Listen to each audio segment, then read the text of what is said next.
So we're talking Spider-Man today. Just finished the No Way Home Final Battle, and I wanted to show you side by side with the Daily Bugle. This is one of my favorite builds ever. So this is about 4 times the number of pieces, and obviously an epic number of minifigures, 25 in this. You still got a lot in this little diorama here, but at four times the pieces, it's about 4 times the size, right? I love the way they did this diorama. LEGO's done quite a few of these with the Marvel sets and a few with the Star Wars sets, and this is actually probably my favorite diorama that they've done. They packed a lot of action into this, a lot of characters, a lot going on, and a few secrets as well. I think they did a really cool job of showing all 3 Spider-Man. So you've got Tobey Maguire, Tom Holland, Andrew Garfield all in there.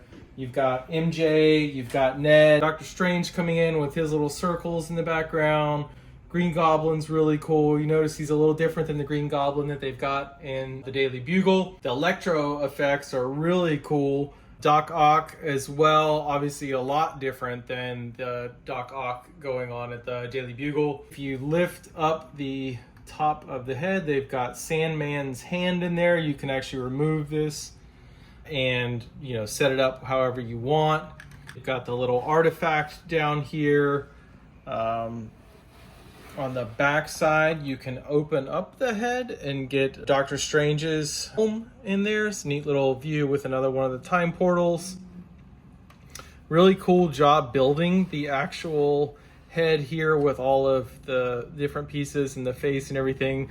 As I was building it, I was wondering what the heck I'm doing, and then you get it all together and it's like, oh yeah, it's really neat. I like all of the web effects going on with all the different Spider-Mans, and they actually give you probably twice as much webbing and different pieces, so if you want to position them in different ways, you can. A neat thing they've got is the kind of crystal clear things, you know, for MJ, for Green Goblin, Doctor Strange. I actually got this from another set, the X-Men set, but it's nice how interchangeable they are.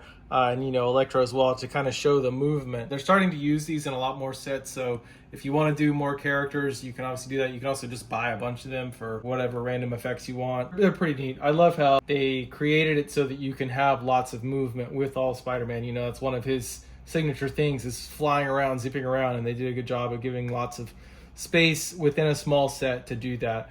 Overall, I think they packed a ton into a kind of a small frame. It is decent size, you know, at 900 pieces, it's one of the larger dioramas that LEGO has done compared to some of the Infinity War ones that are 700, 600 or so. And I think you do get the quality of that through the build. So overall, it's a really nice construction, really fun to put together, and a lot of cool stuff going on in a small space. So if you're looking for something to add a lot of impact without breaking the bank or taking up too much room in your office, I think this is a definite winner.